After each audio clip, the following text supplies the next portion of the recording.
Hello guys, this is Bryson. So today we're back on Ark Survival Evolved. And what I wanted to look at today was the upcoming patch. It's the PC version 258, which is coming out, well, estimated time of May the 30th. Now, it's got in the patch notes there's a new weapon, harpoon gun, and 5 new dinos. And it's, as always, it's the dinos that I want to talk about today. So, let's have a look what dinos there are. So you've got the Hyaenodon, the Hesperornis, Megatherium, Megalania, the Yutyrannus, and also there's 2 new hairstyles and lots more optimization, which is said to be coming. So first of all, let's take a look at the Hyaenodon. So bang, there it is. So as you can see from the dossier, it is tameable, but it's not rideable. It says when domesticated, despite being too small to ride, the Hyaenodon are still popular pets. Their intelligence means they train well, and their natural pack strength makes them excellent hunting dogs. Their capability to quickly recover health by consuming raw flesh off the bone, which I take it they've got to take the kill to regain the flesh, I presume, just by reading that and taking that into account. In the terrifying on site, you find them in the tundra, so I take it they're going to be in slightly in the snowy areas, on the mountain areas. In the wild, it does say that the pack hunters, they're found in packs of up to 3 to 5. Very intelligent predator before engaging. So before it actually goes for attack you, this is going to weigh up whether the payoff of the fight is going to be worth injuring itself, because it is such a small animal. But whether, because it is in a pack, there's going to be an alpha bonus like you get with Allosaurus, who knows until they're released, which isn't too long away. She does also say there on the dossier that the Hyaenodon often prefer not to fight unless there's an already weakened prey nearby. So this could be like on the dossier, there's a picture there, you could be riding a dire wolf or something else and have a pack of these with you, like a pack of hunting dogs. So if you actually engage in battle with something, maybe these go finish it off when you've injured it. Who knows? This could be the one. In the pack's attack with ruthless abandon, each vicious chomp of scavenged meat, it rapidly recovers health and stamina. So is this going to be like the Hell Pig, the Daedon, where it needs vast amounts of meat to keep regenerating its health? Who knows? Until it's released. I've had a very quick look in the dev kit. There's models there, but obviously you can't really play with them properly yet. Someone will stick it in a mod soon. So anyway, so on to the next one. Let's get the dossier up for this. So this is the Hesperornis. Basically, it looks a bit like a platypus. It's got a duck's beak. It's got dino feet. It's kind of like a weird penguin type of thing. Again, this is tameable, but obviously it isn't going to be rideable. It's far too small to be rideable. So it's a medium-sized fish-eating bird. Let's just quickly take a look at the dossier, see what the dossier says. So, appearing to be something of a half duck, half dinosaur, it's a medium-sized fish-eating bird, common in the rivers and lakes of the island. It's about 2/3 the height of a human if it was ever stood tall, which it rarely does. It spends most of its time gliding along the surface of the water. It's not a threat to any land-dwelling creatures. Its legs are too short to move around, but it can easily hunt down fish. So whether you can use this for hunting fish, early game, I don't know. But one of the good things about it is, when it's domesticated, as the dossier says, it's not particularly useful for hunting. Oh, so there you go then. And not being affectionate, it's primarily kept for its specialised eggs. When rendered correctly, the eggs separate into distinct substances. One is a protein substance. Could this be the new mutton? Now the sheep give off the mutton, which can use for kibble. Could this protein substance again be help? Which is high in calories, and the other one is an oily liquid that is the same as the oil found in the ocean. So perhaps you could keep these for gaining a load of oil. Keep them with dung beetles, you get a load. So let's quickly take a look at the next 3 even. dossiers, and let's take a look at these.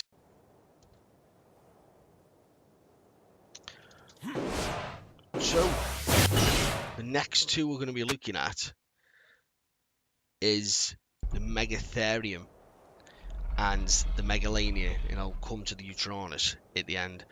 So the Megatherium, basically it looks like something mixed between a giant sloth with an anteater's tongue. This thing is huge, absolutely huge by the look of it. Again, it looks like it's rideable, tameable.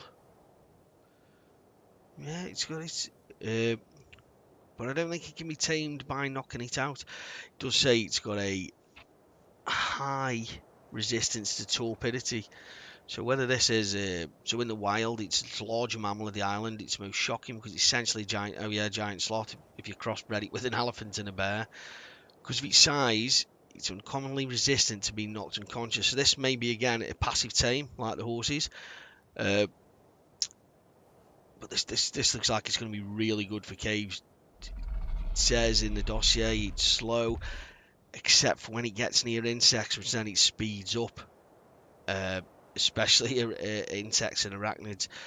And what it says is it's particularly good for killing insects, but removing their insides without damaging the shell. So could this be the new chitin and keratin collecting thing? Could this be your new cave runner? Looking at the dossier, this thing easily could. It's an incredibly useful creature to tame as long as you don't intend to fight other tribes. Its enormity, high resistance to torpor, and voracious attitude towards insects and arachnids makes it ideal for farming large quantities of chitin and the bugs from the island, or simply defending against them. So this again, it's going to be another really useful dinosaur. Obviously, we all know Ark is coming to an end. Well, not coming to an end, coming to its actual release date. Will they actually get it released? Who knows? So the next one I want to look at is the Megalania. Basically, this is a huge Komodo dragon thing.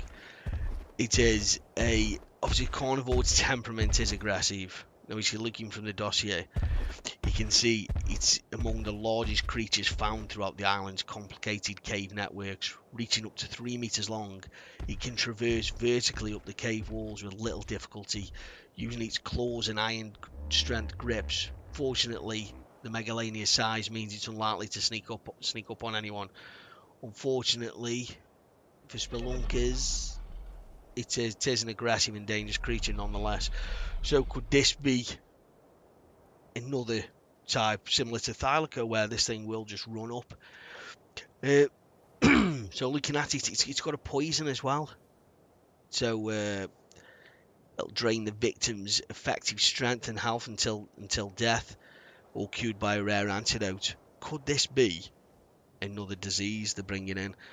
The swamp fever never really took off, really, for me. I don't know whether it's because I left official, but it was neither here nor there. Hopefully they will stick some more diseases in and make this game a little bit more of a survival feel. That said, the Megalania's prey are usually ripped apart well before they succumb to the poison's long-term effects. So again, it's tameable, rideable.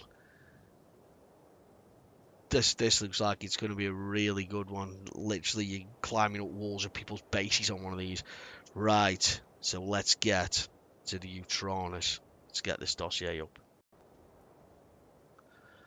So, as you can see from the dossier, this thing, the Yutyrannus savus, is an aggressive carnivore. I think it's going to be the same size as Rex. It's closely related, or it's believed to be related to the T-Rex. The only difference upon its first glance is it's a feathered creature, and it's not necessarily viewed as a dangerous predator in the same light as other theropods. However, Yutyrannus strikes fear into the most skilled hunters on the island. There are few predators able to hunt alongside the generally hostile carnos, and as you can see from the dossier, it's there with carnos. So whether this thing is going to be hunting with packs of carnos until it's released, no one can really say. It's the only creature to constantly induce a state of panic with its roar. So, and as you can see from Dosia, it looks like it's got some kind of sonic roar. So whether this roar will literally clear an area out. Domesticated, its powerful offensive or defensive addition to war parties with its mighty roar. It can induce fear in opposing creatures.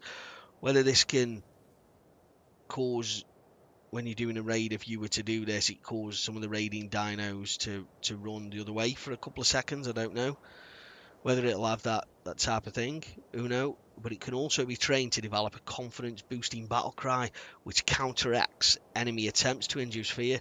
So you could basically have one, boosting your confidence in a raid party as well as one boosting fear. So this looks like it is going to be good. These unique leadership qualities make the Yutyrannus a versatile and at times necessary creature to have in your own side during its large-scale confrontations. So this looks like it is going to be the next raid creature. So it looks awesome. Again, obviously it's tameable, rideable. It's pack hunter. I don't know if you had with it pack of Carnos, would it get some kind of alpha boost? Who knows? So that's it for today. Was just a quick look at the Dino dossiers. So as I said, this is from the upcoming patch 258, which has got an ETA of May the 30th. But as we know, ARC devs sometimes release it a little bit late. Never really, always late. So we'll just have to see what happens. Hope you've enjoyed watching, and I will see you next time. Thanks for watching.